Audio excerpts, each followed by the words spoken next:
شفیعنا حبیبنا مولانا محمد بارک وسلم صلو علیہ السلام علیکہ یا رسول اللہ صلی اللہ تعالی علیہ وسلم۔ یا الہی میری ہستی کو سمندر کر دے، مجھ کو آقا کی محبت میں قلندر کر دے۔ سبحان اللہ، سبحان اللہ۔ جب بھی جی چاہے کروں میں روزائے اطہر کا طواف، مجھ کو آقا کے میناروں کا کبوتر کر دے۔ سبحان اللہ، سبحان اللہ۔ محترم حضرات،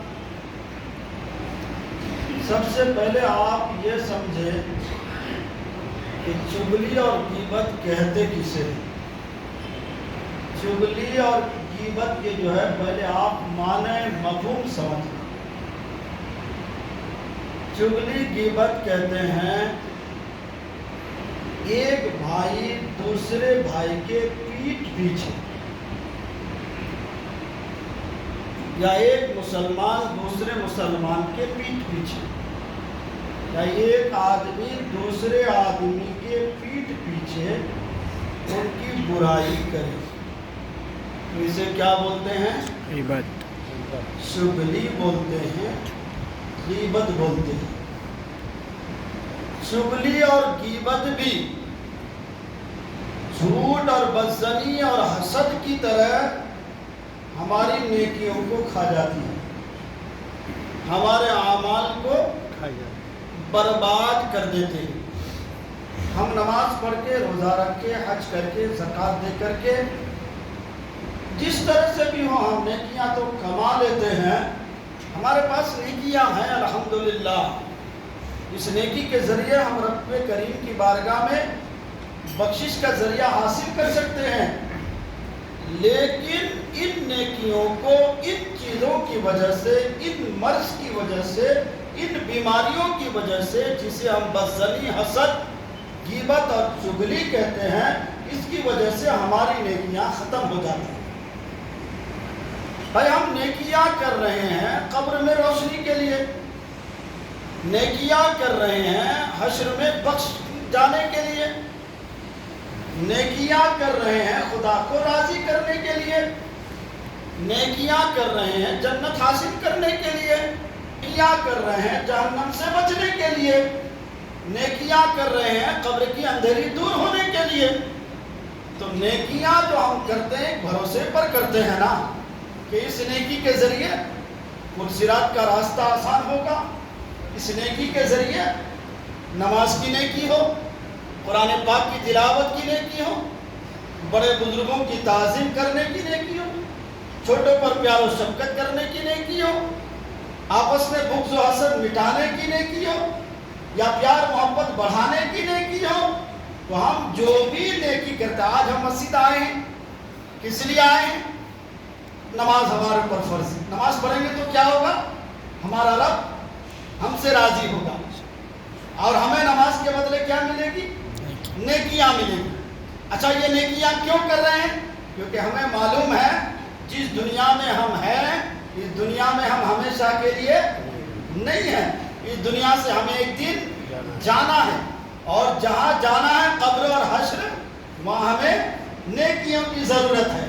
تو ان نیکیوں کو ہم ان اعمال کے ذریعے جمع کرتے ہیں، اور پھر یہی نیکیاں ہم اتنی محنت سے جمع کر کے اگر حسد کی بنیاد پر، اگر بغض کی بنیاد پر، اگر بدظنی کی بنیاد پر، اگر چغل خوری کی بنیاد پر، اگر غیبت کرنے کی بنیاد پر ہماری نیکیاں ختم ہو جائے، ہماری نیکیاں برباد ہو جائے، تو پھر میں سمجھتا ہوں یہ نیکیاں ہمیں کر کے کوئی فائدہ حاصل نہیں ہوا۔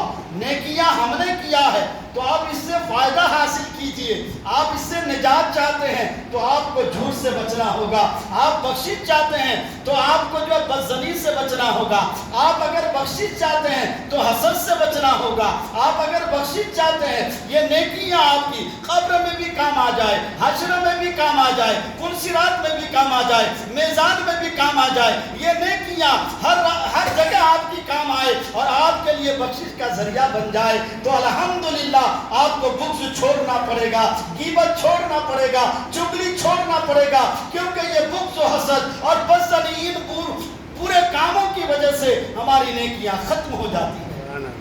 تو آج آپ سنیے کہ